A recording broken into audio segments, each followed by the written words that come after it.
So, hi, my name's Ken Vercammen. I'm an attorney primarily in Edison, New Jersey, but I also have an office in Cranberry. And we like to periodically talk to groups, and because it helps people be educated to be able to take care of their families in the time of need. Someone passes away, and doing planning. Oftentimes though, what people ask me, Kenny, why do I need to have a will? I'm married. Doesn't everything automatically go to my spouse? So he goes, well, yes and no. If someone's married, but it's a second marriage and there's children from a prior relationship, it does not automatically everything go to the spouse.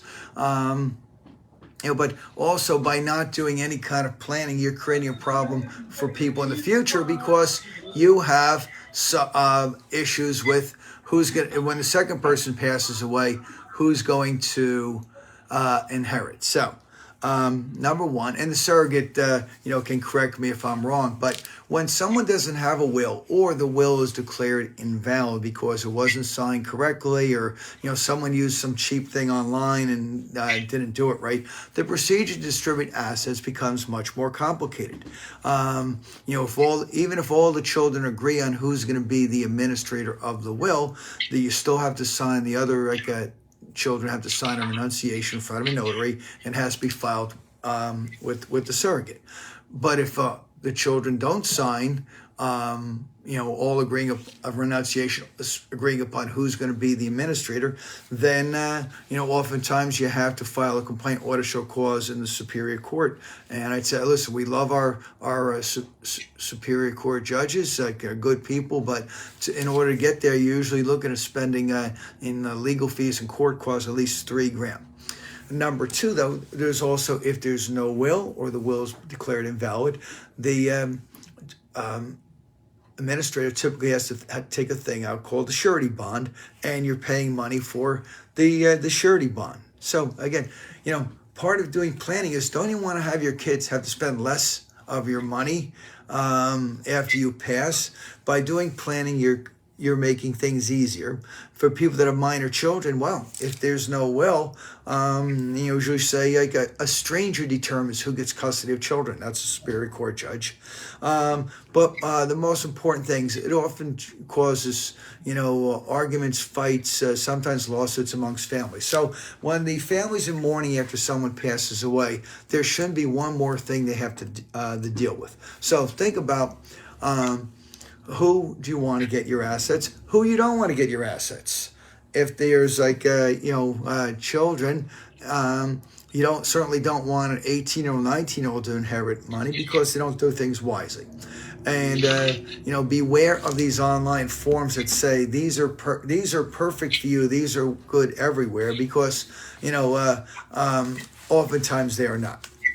So now, believe it or not, the procedure to have documents prepared has gotten easier. The old method was someone would call up the attorney over the phone, and they would say, okay, I want to schedule an appointment for this day, this time, and you'd come in and you'd take out, they'd give you you'd start writing stuff down, and it became inefficient because a lot of times we couldn't understand people's handwriting. So even before COVID, we try to make it easier for people.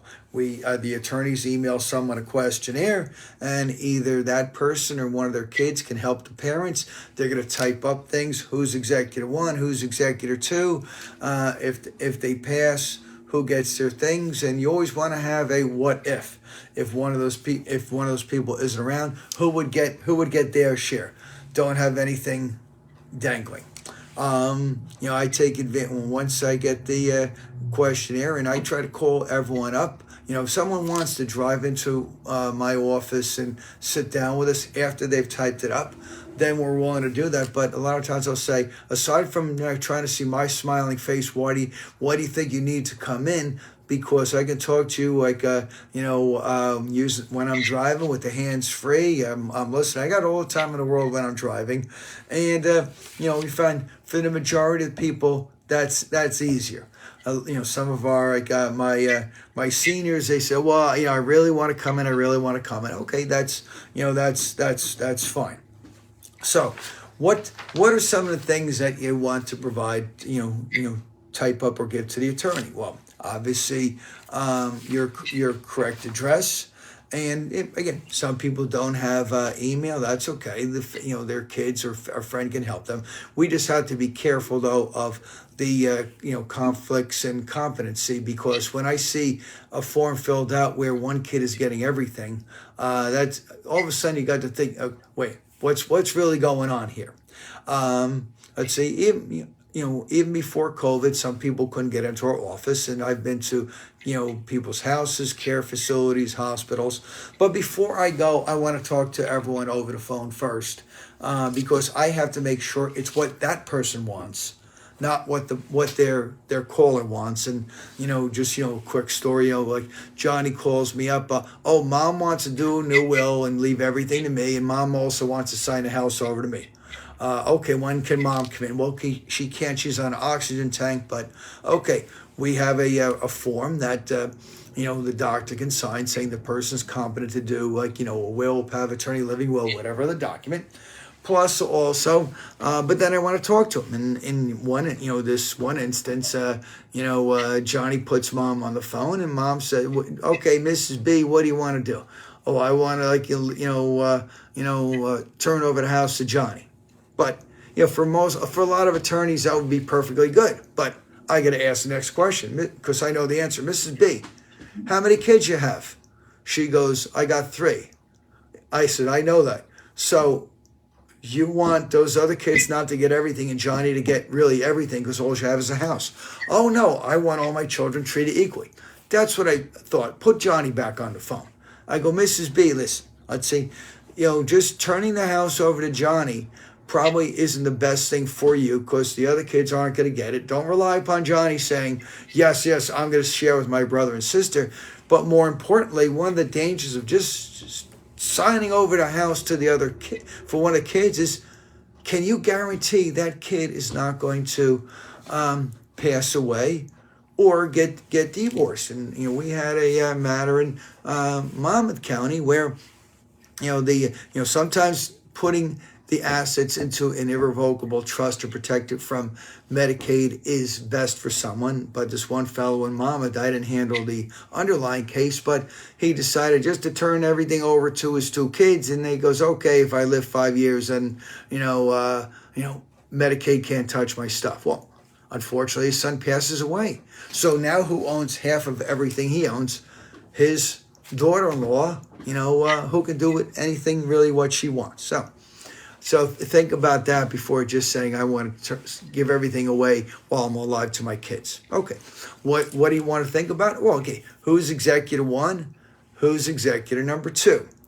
And we tell people never have joint executors. Let's say you could have 2 kids, you love them equally, they could be twins, but in a way you're kind of giving them twice as much work, because that means that 2 people got to fill out the paperwork with a surrogate. 2 people really got to sign every check. 2 people have to sign the listing for the house. 2 people have to go to a closing, and 2 people have to do everything. It's better to have one number 1 and a number 2. There should be one person as the captain of the ship, and someone as the secondary person. That's why there's only one steering wheel, and that could be for matters where both kids get along. We've had probate cases where the kids were just fighting. They couldn't agree upon what color the sky was. Kid number 1 says the sky's blue. The other one says, no, the sky's gray. You're stupid. You've always been stupid. So, it's better to have one and then the other. Listen, if someone insists upon it, I say, I'll do it, but that doesn't make sense. Then you got to think about, okay, who's going to get your assets? And if one of those people or kids isn't around, or it goes to a charity, that charity, who would get that person's share? But remember, there are certain assets that the will can't control where things go. They pass by title, not under the will. So a common example is if a house is owned husband and wife, automatically goes to the survivor. A will can't change that. If there's bank accounts that are POD, payable upon death, joint tenancy, joint right of survivorship, automatically go to who's ever on. The will can't change that.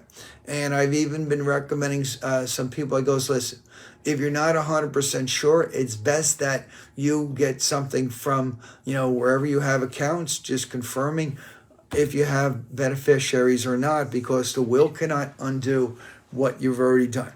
Certain assets pass by contract. Think of IRA, 401k, life insurance, annuities. We received, someone wanted to retain our office because, the lady says, my dad put me as the beneficiary on that annuity. I saw the paper and the estate won't give me the money. It goes, well, he may have shown you the paper, but it never got into the hands of the annuity company. And, it goes, don't waste your money. You're not going to win that. What your dad may have told you, is not going to be controlling upon a judge. And, I believe in being brutally honest with people all the time. Even if someone says, I want to retain you to, fight for that annuity, he goes, well, what grounds do you have other than dad may have said X numbers of years ago? All right, so, now, in addition to, you're having, who gets what we call a residuary, many people have what's called specific bequest. Now, what's a specific bequest? Someone is leaving specific amounts of either money or particular assets to, a person, charity, family member, whatever. So, common example is someone says, I'm going to leave $10,000 each to my grandkids. Sometimes the ladies say, I want my jewelry to go to my granddaughter because I know my son, if he's the executor, he'll just bring it to cash for gold. He goes, hey, what do you give me for this junk? I just want to get, give me the least amount of money. Some of the men were sportsmen, they have firearms, and they're saying, listen, it has to go to someone that has a bona fide firearms permit. Otherwise, the estate, oftentimes just calls the police and say, take this stuff, and they melt it down. Now, also, you should be clear in your will. If you're making specific bequests, couple things. If that person passes away, the bequest lapses, or who would get that person's share. Other times, and you also say if this asset ceases to exist, then again it lapses, because sometimes someone might say if the jewelry is already given away, then they don't get the value of that. If you're leaving money to a charity, be clear that if the charity ceases to exist, who gets it, and also be clear on what the charity is. It can't just be the American Cancer Society, because there's different sections of the American Cancer Society. There's the New Jersey chapter, local units, National American Cancer Society. You can't just simply say St. James Church, because there's more than a St. James Church. You don't want to just say wounded veterans, because if you go on the internet, there's a whole bunch of entities that claim that they are the wounded veterans. So just a couple of things to think about. But again, it's your right to do with your assets what you want. More and more people are saying, listen, I'd rather leave it to my grandkids because they need it more. My kids are already well off. They have their own house. They don't need the money as much. Some people are saying, especially with second marriages, I recommend don't just leave everything automatically to your spouse. Even if you love them, you can set up what's called a testimonial trust within the will. They're taking care of it, but then the money goes to your own kids rather than conceivably your spouse's new spouse or their kids. So think about that. And one of the other reasons why I want people to type up or decide before speaking to us is, we had people coming in that they'd had the interview form and nothing was listed, and they because they hadn't decided. I goes, well, I can't be your mediator or your peacemaker. You kind of have to decide that ahead of time. So, those are specific bequests. Now, your will can also have what we call the reverse specific bequest. I leave nothing to name of people. We don't leave them $1, nothing to that person. And again, that is your right. Last year, a potential client said, or a client said, do I have to leave everything to my kids equal? He goes, no, what do you have in mind? And she goes, well, one of my kids lives on the West Coast, and we don't hear from him much. I go, well, did you get a card or a call from him on Mother's Day or your birthday or Christmas? And she says, no. I goes, why would you leave that person anything? I'd say, I remember when I was in college and I said, oh, I got to call my mom. It's Mother's Day. And it's before everyone had a cell phone, and I'm working at some place. So I used the phone there. Hi, Mom. Happy Mother's Day. She goes, thank you, but Mother's Day is next week. You're a week early. He goes, oh, well, that's good. Rather than a week late, like my brother sometimes would be. Oh, sorry, I missed it. But again, it is your right to do with your assets what you want.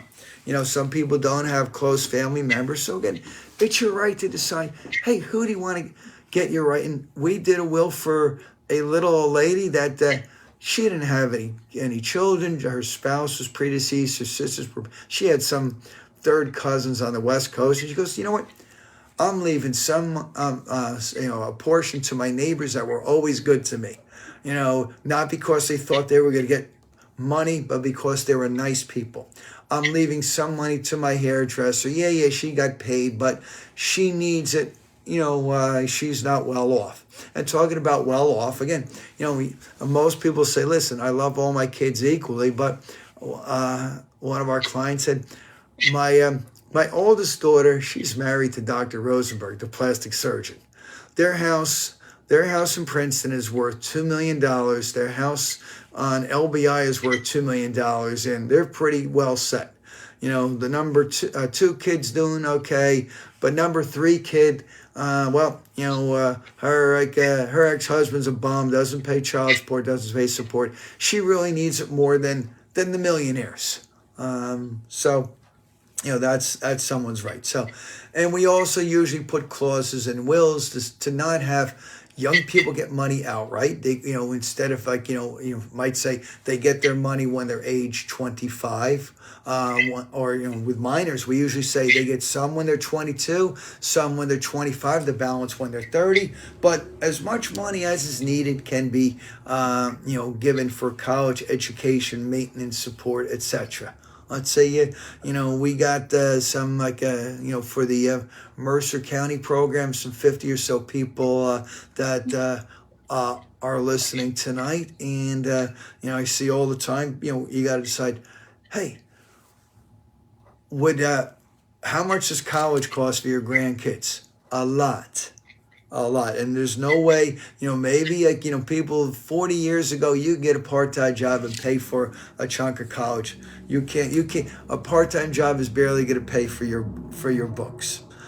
Sometimes we'll it's a good idea to do a testamentary trust where someone has is a spendthrift. They just blow all their money. They could have alcohol problems, drug problems, substance abuse problems, mental problems. It doesn't make sense to give a chunk of money to someone that would not be able to use the money wisely and gets taken advantage of.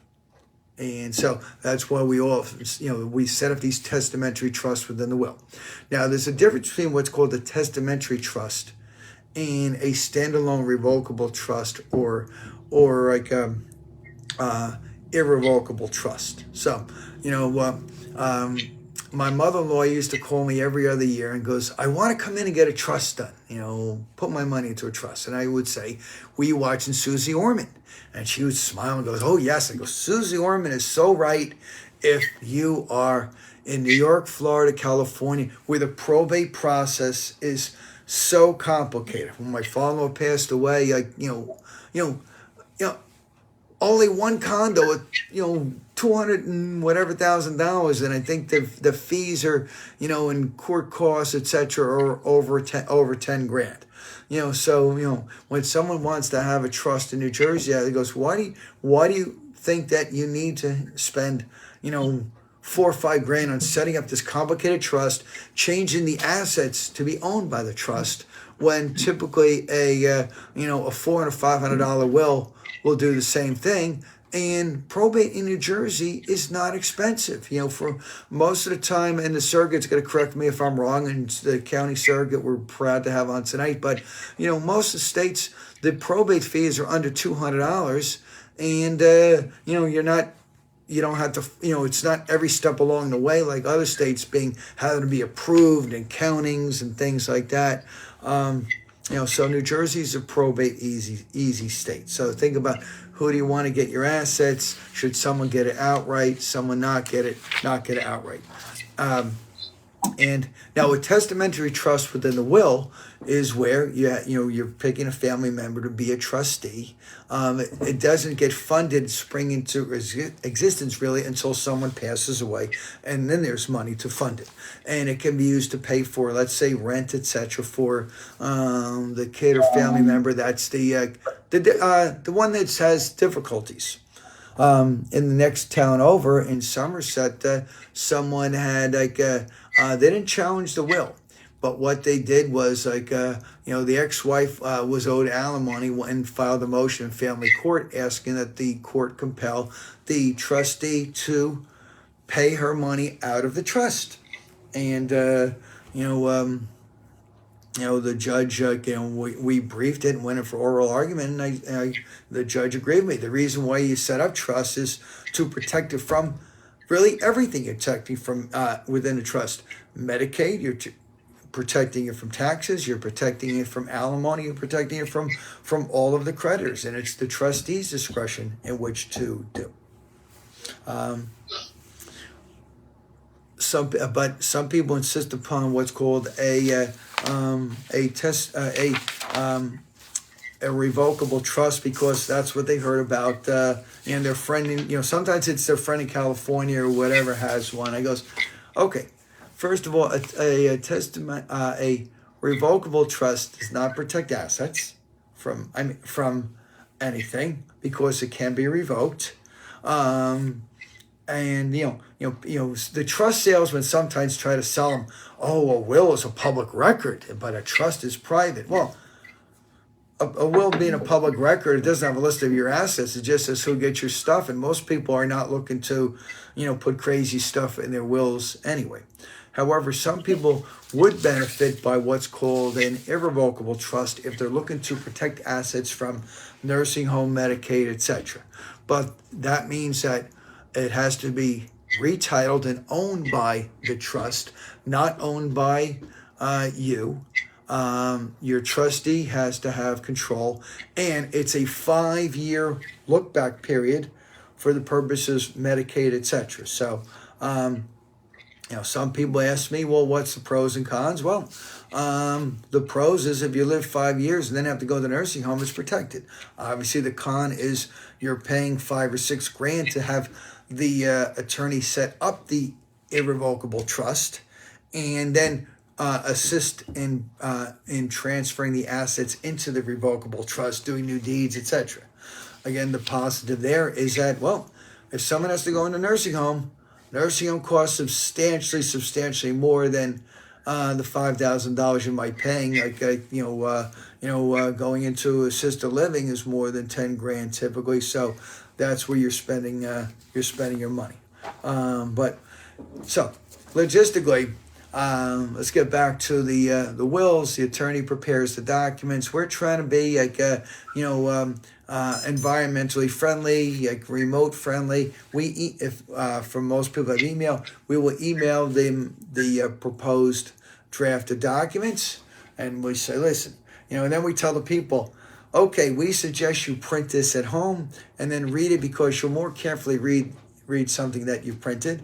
And then if everything is good, then people have the option of either signing in our office on Tuesdays when we have witnesses, or most of the people have decided, it was easier for me just to go to the UPS store or a notary on the weekend with, 2 of my friends as a witness, and that way we don't have to drive to your office and wait. Remember though, let's say, and if you're taking notes, write this down. Only the original will can be admitted to probate by the county surrogate. Let's say, for the people, people would say, I don't understand. What is the surrogate? Well, it's a constitutional officer, etc., etc. Let me tell you what. It's really kind of the fancy name for the will clerk in Pennsylvania. We have a register of will. So the surrogate's going to go over what the surrogate is, but remember, if the will is a photocopy, the surrogate's going to say, I'm sorry, you have to go see, you have to go and it's not just see the judge. You got to file a complaint or to show cause. So if someone has a will, and you can't find, and where you're alive, if you say you don't know where your original will is at, my rule of thumb is if you can't find it in a couple of days, have a new one done, because the whole thing is making it as easy as possible for your family, not to try to make it more difficult. Okay, the original will is kept by the client and not by the attorney for two reasons. Number one, because the Supreme Court had a memo about over a decade ago that says, listen, it's the client's property, not your property. And plus attorneys retire and move on. And, every other month we get a call from someone, do you have someone's will? I go, no, we have not had an original will in our office since maybe 2002 when this memo came out. So if you can't find the original will, it's a good idea to have a new one done.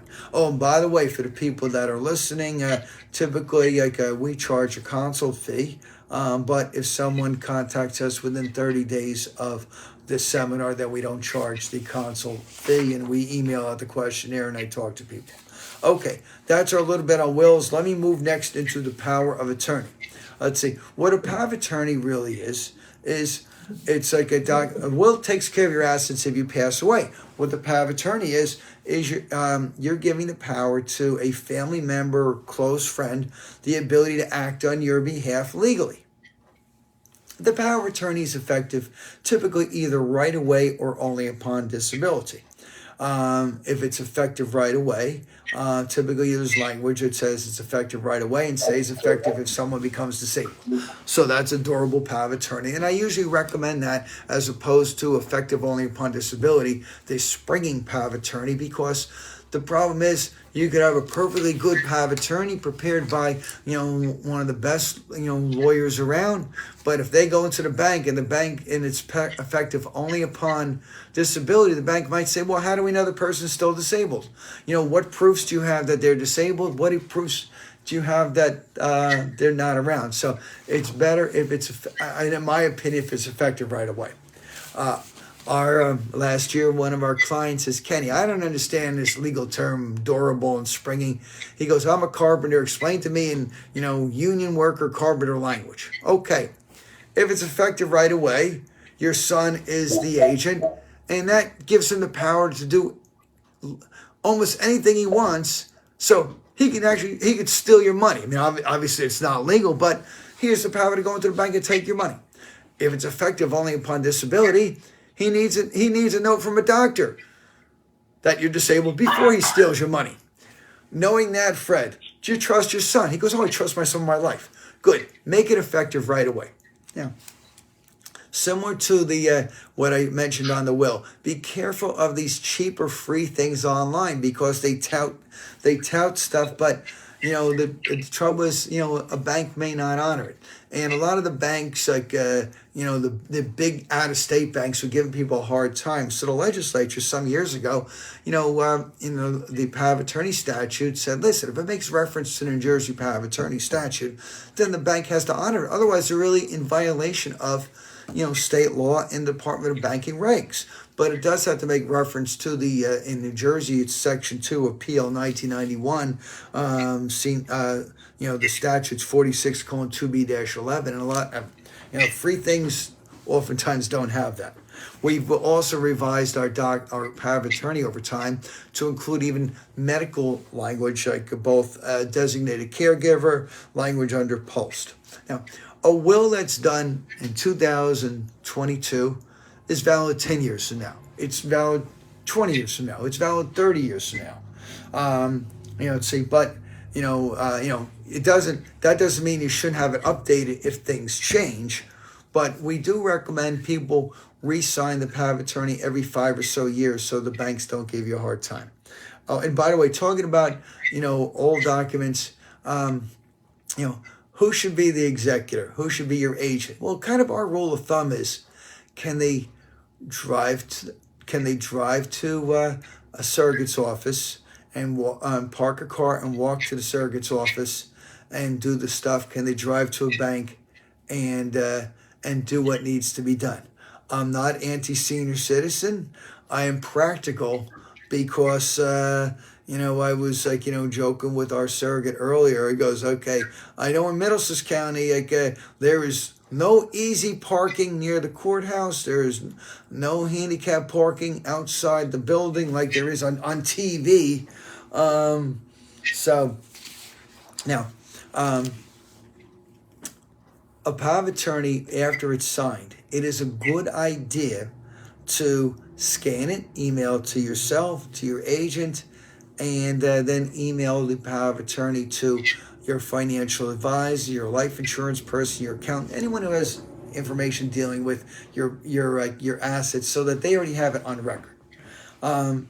Although I mentioned a scanned will or copy of the will can't be admitted to probate, it's still a good idea to, sometimes scan it there where you're sending it to Executor 1, Executor 2, with a note that says, my original is located at whatever place you're going to keep it at. You don't need to hide it in the freezer. Most people just go to Costco and get a fireproof box, and but it has to be in a place where someone can get to it. And we found the safe deposit box is one of the worst places because, well, what happened in March 2020? Well, the banks were closed to the public for a while. Good luck trying to get something out of a safe deposit box. Let's see, a lot of banks get taken over and their record keeping isn't that good. My dad, put me on his safe deposit box. He gives me the key. And one day I goes, you know what? This is some years ago. I never been to a safe deposit box, and he said my kids' bonds are in there. I'm going to go check it out. And I go to the bank, and I have the key, and I have the my ID. And now the bank originally was Metuchen Commonwealth, then becomes First Union, then First Fidelity, and Countrywide, but then it becomes Wells Fargo. Wells Fargo. Oh, you're not on the account. You're not on the safe deposit box. He goes, no, listen. If my father, the engineer, says he went to this bank and put me on, I know he did it. He's not like an old guy getting lost driving a ShopRite. He did it. Oh, Wells Fargo. Oh, we can't find the paperwork. So, sometimes, part of doing planning again is making it as easy as possible for the family. The last document. And by the way, I put in the chat. Some people that work for some of the corporations. Part of the coverage, similar to getting a free pair of eyeglasses, is getting a free will, a free power of attorney, a free living will. So, examples of those in New Jersey is MetLife covers some of the Princeton employees and J&J employees. ARIG Legal Plan covers some other J&J employees, Merck employees. There's other company that does legal plans. It's called Legal Access. So, again, we're here to help. And by the way, I'm going to finish up on living wills, but believe it or not, the surrogate's office is there to help also. The surrogate's office is not like trying to call motor vehicles and try to find someone to talk to and answer your questions. They're to help you and answer questions, because that's, they're nice people are hired to work in the surrogate's office. Okay, the last thing we're going to talk about is the living will advance directive. People in New Jersey have heard of the Karen Ann Quinlan case and the Terry Schiavo case, and the Terry Schiavo case was where, the person was declared brain dead by, a team of doctors. The husband, but she didn't have a living will, advance directive, and the husband has to petition into a court. But then the wife's family opposed it, saying, "Well, no, there's hope for her. We were talking to her, and her eyes blinked, and she's listening to a signal." And the hospital tried to say, "No, that's an involuntary thing." But again, the whole idea of having the living will, advance directive, health proxy is. It's really not for you because you're already gone. It's so your family does not have to go through the kind of trauma of having to make that decision if you have not done it ahead of time. So typically in the living will, you're saying, fluids or nutrition, yes or no. And I remember one time a doctor asking me the ultimate question for someone that was, in the hospital, and the doctor goes, okay, should today be the day? And I said, geez, doctor, I feel bad. I mean, I know what the right decision was for someone who's 92 years old that's not going to open their eyes again. But, it's painful to have to be that decision maker. I couldn't even do it when my first dog was so sick that we had spent $16,000 on vet bills. Originally, it was going to be $8,000. It becomes $16,000, and I still, when the doctor said, when the vet says, okay, the dog's not going to get any better, I still couldn't go in and if it was my decision, I would have bought the dog home and spent more money because the dog was my dog. Okay, what are some of the? And I took some of the language from the Medical Society because, in a way, the living will document is a little less formal than the power of attorney or will. It doesn't have to be signed in front of an attorney, but again, fluids and nutrition, yes or no. Probably 85% of people now say, listen, if there's no hope for me, I don't want feeding tubes, etc. Now, don't be scared off from having a living will advance directive. It's not that they're not going to resuscitate you if you have a heart attack, if you're going to Walgreens to buy vitamins. No, the medical people are going to do immediately what they can. It's where there's no hope for someone and you can't talk for yourself. Remember, as long as you can talk, you're still the captain of the ship. And then we typically have directives as to medical treatment, and 99% of people usually say, listen, I don't want to be on respirators. If there's no hope of me regaining consciousness again, don't be scared off. I mean, if someone 2 years ago got COVID, yeah, they would have been put on the respirator because it was, just to make them better. And you want to have in your living will advance directive an agent 1 and an agent 2, similar to your will is executor 1, executor 2. And it's best not to have a joint person because then that means 2 people got to decide. And it doesn't, by the way, the person who's your agent in your living will does not have to be the same person who's your executor. So some people might say, listen, I'm going to have this child as the number 1 in the will and power of attorney because they're good with finances and money, but I'm going to have this other person in my living will because they're very good with they know medicine. My daughter's an RN and she does this. So, and also, but I also kind of joke. You're the person you pick. You kind of want the person that you want to carry out your wishes. I've been married 32 something years, and I remember when you're first married, you're all lovey-dovey, and my wife, when we were doing the documents, says, oh, I could never let them pull the plug on you. I goes, okay, fine, I'll just leave my dad because he's logical like Mr. Spock. So then after I'm married 25 years, my wife goes, okay, so if you die, I get $850,000 in life insurance tax-free, and I can quit my job and never work again, right? Well, can we pull the, basically, we're joking, can she pull the plug now? While I'm like in George Bailey, I'm worth more dead than alive. So with the living will, that document, we recommend after it's signed, you scan it, you email it to each other, you email it to your doctor. That way it's on record that you have it, and let them know where the original is located. Oftentimes now, my next, I'd say so. My name is Ken Vercammen, and I'm an attorney in, my main office is in Edison, New Jersey, but I spent enough time in Mercer, running in Mercer County Park,